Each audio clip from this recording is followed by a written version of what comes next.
Shalom, salam sejahtera.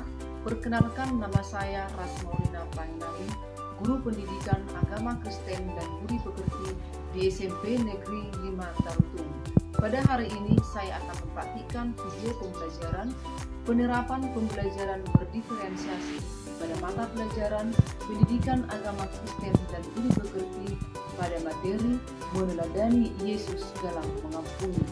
Pembelajaran berdiferensiasi adalah pembelajaran yang dikembangkan yang berfokus pada keadaan siswa yang berbeda-beda, meliputi kesiapan belajar, minat, potensi, dan gaya belajar. Perlu kita ketahui, gaya belajar itu ada 3. Yang pertama adalah gaya belajar visual, yang artinya adalah gaya belajar yang menggunakan penglihatan. Yang kedua adalah gaya belajar auditori, yang artinya adalah gaya belajar yang menggunakan pendengaran untuk memahami dan mengingat informasi yang dibagikan oleh guru. Yang ketiga adalah gaya belajar kinestetik, yang artinya adalah gaya belajar yang mudah menyerap dan menerima agar siswa dapat melakukan informasi dan mudah untuk mengingat. Simak video pembelajaran saya pada hari ini. Selamat pagi anak-anak. Selamat pagi. Nah, bagaimana kabarnya anak didik kami semua? Sehat? Sehat, Bu. Oke, baiklah anak didik kami sekalian. Sebelum kita memulai pembelajaran kita pada hari ini, ada baiknya kita terlebih dahulu melaksanakan ibadah kita. Kita angkat lagu pujian dari Kidung Jemaat nomor 36 ayat 1. Dihapuskan dosaku hanya oleh darah Yesus. Kita nyanyikan bersama-sama. Dihapuskan dosaku hanya oleh darah Yesus. Aku pulih dan sembuh hanya oleh darah Yesus. Oh, darah Tuhanku, sumber pembasuhku, sucilah hidupku, hanya oleh darah Yesus. Oke, satu orang untuk memimpin doa supaya maju ke depan. Sebelum memulai aktivitas pembelajaran kita, mari kita berdoa. Bapa yang baik, Bapa yang bertata dalam kerajaan sorga, puji dan syukur atas kehadiran-Nya Bapa. Bapa, terima kasih Bapa telah memberikan nafas kesehatan menjawab apa yang diberikan pertanyaan oleh guru kami, dan juga berikanlah kepada guru kami kebijaksanaan dan juga kesabaran dalam mendidik anak-anak-Nya. Ya Bapa, banyak dosa yang kami perbuat sengaja atau tidak sengaja, mohon ampunilah. Dalam nama Tuhan Yesus kami berdoa dan mengucap syukur. Meneladani Yesus dalam mengampuni. Namun sebelumnya ibu mau mengabsen dulu ya. Tolong didengarkan nama-namanya yang ibu panggilkan. Afgan Sinaga, Hadir, Bu. Rocky Manurung, Hadir Bu. Cahaya Sinaga. Hadir, Bu. Hari ini mengenai meneladani Yesus dalam mengampuni. Nah, dari situ kita bisa melihat kata mengampuni. Nah, kepada anak didik kami mungkin sudah sering mendengarkan kata mengampuni di dalam kehidupan kita sehari-hari. Bahkan itu sering kita lakukan di dalam kehidupan kita sehari-hari dalam mengampuni. Namun sebelumnya Ibu mau tanya dulu, siapa kira-kira yang bisa menjelaskan apa arti mengampuni? Menurut pendapatmu, kira-kira apa itu arti mengampuni? Siapa yang bisa menjawab? Oke, Cecilia, coba dijawab. Mengampuni adalah memaafkan seseorang dengan tulus hati. Ya, mengampuni adalah memaafkan seseorang dengan tulus hati. Ada yang mau berikan jawabannya lagi? Atau silakan berdiri. Ada yang bisa memberikan jawaban selain Cecilia? Arti arti dari mengampuni. Masih ada? Masih ada? Oke, Rocky silakan berdiri. Yang penjelasan berikutnya ada di sini, membebaskan orang dari rasa bersalah. Membebaskan orang dari rasa bersalah. Oke, coba tepuk tangan, kita kasih tepuk tangan untuk teman-teman kita. Itulah menurut pandangannya tentang mengampuni. Nah, dari pembelajaran kita ini, kita bisa melihat tujuan pembelajaran. Anak didik kami dari materi ini ada 3 yang menjadi tujuan pembelajarannya. Yaitu yang pertama, menjelaskan arti dari mengampuni. Dan yang kedua adalah menyebutkan teladan Yesus dalam mengampuni. Dan yang ketiga, menjelaskan alasan manusia mengampuni sesama. Mengampuni. Yang pertama itu memberikan atau melepaskan rasa dendam, memaafkan orang dengan tulus, atau tidak mengungkit-ungkit kesalahan lagi. Itu mengampuni. Nah, yang kedua, menyebutkan teladan Yesus dalam mengampuni. Gampang kita untuk melakukan atau mengampuni seseorang, itu ada proses. Ya, kita mengampuni ketika orang lain melakukan kesalahan, menyakiti perasaan kita, atau membuat sakit hati kepada kita.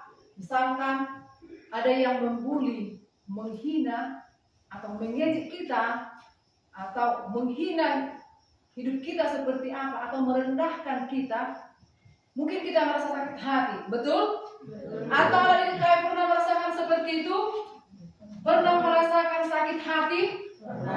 Atau pernah juga merasakan tersinggung? Pernah. Bukan hanya pernah, ya mungkin sering dirasakan dalam kehidupan sehari-hari.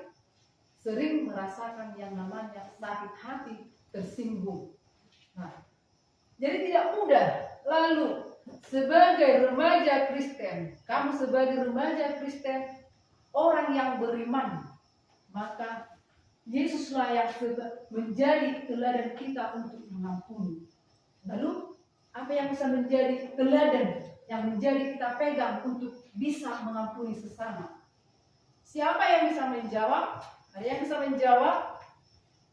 Menyebutkan teladan Yesus itu seperti apa dalam mengampuni orang yang bersalah? Ada yang bisa menjawab? Ya, coba Mika, silakan berdiri Mika. Tuhan Yesus rela berkorban dan mati di kayu salib demi menebus dosa manusia. Iya, Tuhan Yesus rela mati dan berkorban, mati di kayu salib. Yang kedua tadi ada yang tunjuk tangan. Dian Rahel, silakan berdiri dia. Mengampuni dengan cara tidak memandang siapa orangnya.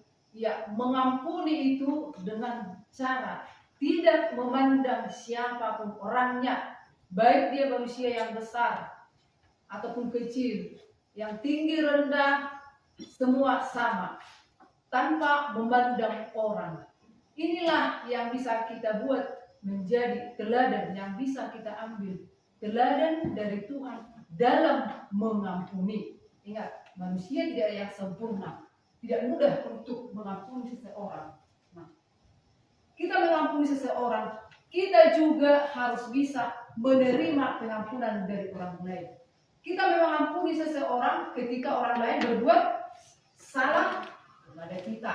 Kita menerima pengampunan dari orang lain di saat kita berbuat salah kepada orang lain. Jadi di sana anak didik kami ada timbal balik di sana, hubungan timbal balik ya. Kita mengampuni orang lain ketika orang lain berbuat salah kepada kita, dan kita menerima pengampunan dari orang lain ketika kita berbuat salah kepada orang lain. Jadi harus ada timbal balik di sana. Nah, itu tadi alasan manusia mengampuni sesama. Nah, anak didik kami kira-kira sudah jelas sampai di sini? Kira-kira sudah jelas penjelasannya sampai di sini? Belum. Atau bisa Ibu tampilkan lagi? Ibu tampilkan. Mengampuni itu artinya adalah memaafkan seseorang dengan tulus hati, membebaskan orang dari rasa bersalah, serta tidak mengungkit-ungkitnya lagi. Jadi, kesalahan itu yang sudah diampuni dengan tulus. Dalam penderitaan itu, Yesus berdoa di salib. Apa doa Yesus? Atau yang tertulis di dalam Lukas 23 ayat 34. Ya Bapa, ampunilah mereka sebab mereka tidak tahu apa yang mereka lakukan. Coba sama-sama kita mengucapkan doa Yesus di kayu salib. 2, 3, iya. Ya Bapa, ampunilah mereka sebab mereka tidak tahu apa yang mereka lakukan. Ya, ini menjadi teladan. Kadang orang lain itu bisa menyakiti kita atau membuat kita tersinggung. Kadang itu tidak disengaja orang, sehingga kita perlu memahami keadaan. Ada juga orang yang disengaja, kadang ada juga yang tidak disengaja orang. Ya, inilah doa Tuhan Yesus di kayu salib. Dia berdoa di dalam penderitaannya. Bahkan Tuhan Yesus mau mati pun dia masih berdoa, mendoakan orang yang melukai Tuhan Yesus, mendoakan orang yang melukai Tuhan Yesus. Dan yang kedua, kita bisa melihat di sini teladan Yesus, pengampunan tiada batas. Pengampunan tiada batas, ya. Itu. Atau yang tertulis di kitab Matius 18 ayat 21 sampai 22. Di sana dikatakan apa? Kita sama-sama bacakan. Pengampunan Tanpa batas, bahkan 70 kali 7 kali. Coba kita renungkan ini. Pengampunan itu 70 kali 7 kali tanpa batas. Inilah teladan atau yang diajarkan oleh Tuhan mengenai mengampuni. Inilah yang menjadi teladan kita ataupun pegangan hidup kita. Jelas sampai di sana anak didik kami? Jelas? Oke, kita lanjut ini yang ketiga, yaitu alasan manusia mengampuni sesama. Nah, mengapa manusia itu harus mengampuni? Mengampuni sesama. Yang pertama adalah ini perintah Tuhan. Tadi sudah kita pelajari sebelumnya perintah Tuhan bahwa mengampuni itu tanpa batas. Tidak ada batasnya. Artinya sampai kapanpun selama kita masih hidup di dunia ini, manusia tidak ada yang sempurna, banyak melakukan kesilapan. Artinya mengampuni itu tiada batasnya dan tidak memandang orang. Siapapun orangnya, bukan harus orang-orang besar, orang terpandang kita segani, dan yang harus kita ampuni, berikan pengampunan. Bagi Tuhan tidak seperti itu. Tetapi perintah Tuhan adalah mengampuni itu tanpa batas. Sampai kapanpun kita harus tetap mengampuni. Ketika orang ada yang berbuat salah kepada kita, tetap mengampuni dan tanpa memandang orang. Oke. Di sini yang kedua, dengan mengampuni sesama, maka kita akan memperoleh pengampunan dari Tuhan. Memaafkan orang lain, kunci menerima pengampunan dari Tuhan. Dan yang ketiga, mendapatkan kedamaian. Dengan mengampuni sesama, maka kita akan mendapatkan kedamaian dan dapat menghilangkan kemarahan atau melepaskan dendam dari dalam hati. Nah, dan melepaskan rasa kepahitan. Yang kemudian yang keempat adalah dengan mengampuni sesama,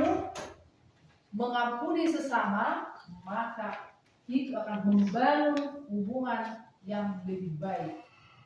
Sehingga hubunganmu dengan temanmu yang tadinya ada masalah, ada percekcokan dengan teman satu kelasnya atau teman-teman yang lain, ya, Maka dengan mengampuni itu hubungan akan menjadi lebih baik. Oke?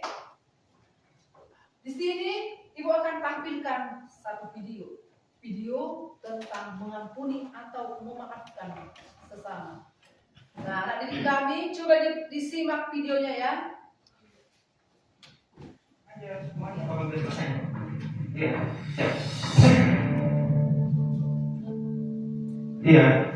bakal udah selesai semuanya kok. 5 lembar ya?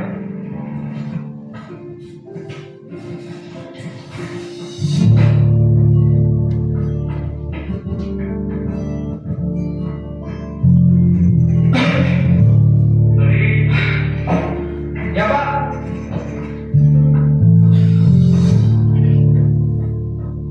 Nah, ini gimana nih? Kok bisa berubah? Enggak seperti tahun kemarin.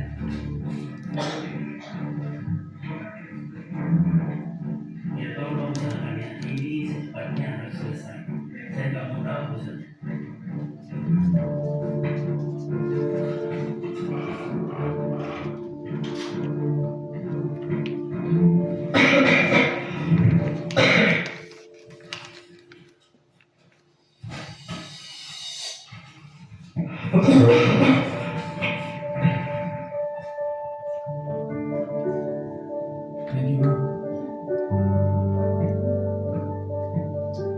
Oke, memaafkan tidak perlu kata-kata, tetapi melalui perbuatan yang harus kita tunjukkan. Tidak perlu kata-kata, tapi kita tunjukkan langsung. Oke, adik-adik kami, setelah menonton video ini, Ibu mau membuat satu tugas. Coba dibentuk kelompoknya. Coba dibentuk kelompok. Ayo, oke sudah? Oke, bagaimana kiranya? Masih segar? Masih semangat? Oke, supaya lebih semangat lagi, Ibu mau buat ice breaking dulu ya. Kita ice breaking dulu.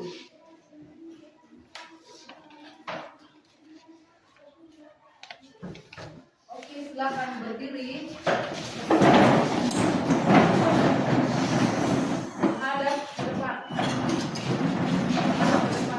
Dan dibuat jaraknya dibuat. Kita ini ice breaking. Tepuk semangat.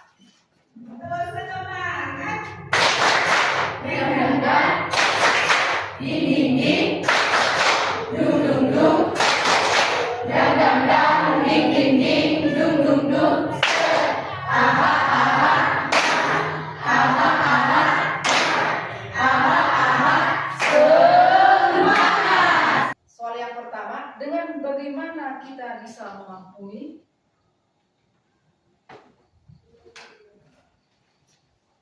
Soal yang kedua, apa manfaat dari mengampuni?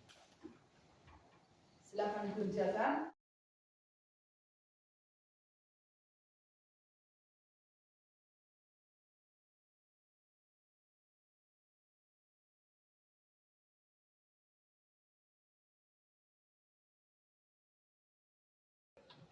Waktunya sudah habis. Nah, coba dipresentasikan hasil diskusi kelompoknya.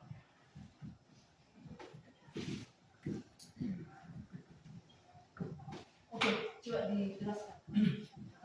Ya. Tadi Ibu sudah memberikan pertanyaan dengan bagaimana kita bisa mengampuni seseorang. Di sini kami telah berdiskusi dengan teman sekelompok kami. Ada yang bisa kami petik. Yang pertama adalah dengan melakukan perbuatan tanpa perlu kata-kata. Kita bisa menggunakan perbuatan tanpa harus mengatakan maaf. Kita bisa membantu mereka dengan perbuatan tanpa perlu kata maaf. Yang kedua, masalah tersebut. Oke, tepuk tangan untuk Rocky.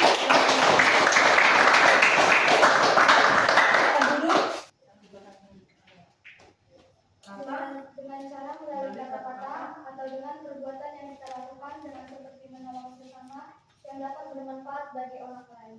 Oke, tepuk tangan.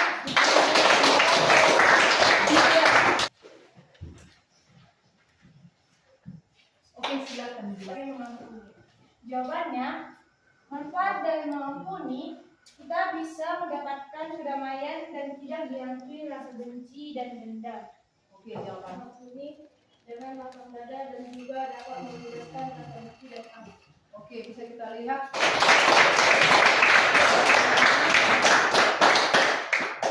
Oke. Nah, untuk kelompok 4, satu lagi ada satu kelompok 4. Silakan kembali ke depan, akan dijelaskan dari kelompok mana dan jawabannya di belakang kanan. Di belakang kanan. Kami dari kelompok 4. Jadi, manfaat dari mengampuni yaitu supaya hidup kita tidak dihantui oleh rasa bersalah dan dapat hidup dalam kedamaian. Oke, tepuk tangan untuk kelompok 4. Nah, dari kelompok 4 tadi, yaitu supaya kehidupan kita tidak dihantui rasa bersalah dan dapat hidup dalam kedamaian. Jadi kita simpulkan dari jawaban ini semua, yang soal yang pertama itu mengampuni, bagaimana cara kita mengampuni dengan memahami keadaan itu. Dan yang kedua, manfaat dari mengampuni itu kita bisa simpulkan dari semua jawaban ini supaya hidup kita damai, bebas dari rasa bersalah, hidup kita dalam kedamaian. Oke, adik kami. Nah, pembelajaran kita pada hari ini tentang mengampuni. Hendaknya mengampuni itu bisa kita lakukan di dalam kehidupan kita sehari-hari. Terlebih anak didik kami sebagai remaja Kristen, tunjukkanlah dalam kehidupanmu sehari-hari bahwa kita adalah pengikut Kristus, pengikut Kristus yang setia. Sebagai orang yang beriman, kita mengundang Roh Kudus supaya kita bisa mengampuni orang walaupun kita merasakan sakit. Kita merasa sakit hati, tetapi kita bisa mengampuni, mengikhlaskan, yaitu dengan mengundang Roh Kudus untuk membimbing dan mengajari kita. Oke, anak didik kami, mungkin sudah jelas pembelajaran kita pada materi meneladani Yesus dalam mengampuni. Sudah jelas pada hari ini. Nah, atau kesimpulan dari keseluruhannya, kita boleh lihat, anak-anak kami boleh lihat. Boleh kita sama-sama mengatakan, Allah telah terlebih dahulu mengampuni kita melalui anaknya Yesus Kristus untuk menyelamatkan kita. Yesus adalah teladan kita dalam mengampuni. Cara kita menjawab pengampunan Tuhan adalah dengan mengampuni orang lain yang bersalah dan rela meminta pengampunan pada orang yang kita rugikan dan sakiti. Ya, itulah kesimpulannya. Tuhan Yesus sebagai teladan untuk kita mengampuni sesama. Kita mengampuni orang yang berbuat salah kepada kita, dan kita rela meminta pengampunan kepada orang lain yang kita sakiti. Oke? Sampai di sini pembelajaran kita hari ini. Sebelumnya kita tutup dengan doa untuk anak didik kami, satu orang memimpin doa untuk mereka. Kita akan berdoa. Ya Tuhan, terima kasih Kau telah memberikan berbagai hari ini, sehingga kami sudah selesai beraktivitas ya Tuhan. Ya Tuhan, dimanapun kedua orang tua kami berada di dunia Tuhan. Ya Tuhan, kami dari dosa harus keluarkan Tuhan. Dalam nama Yesus Kristus kami berdoa tersebut. Amin. Oke, pembelajaran kita lanjutkan minggu depan ya. Shalom. Shalom.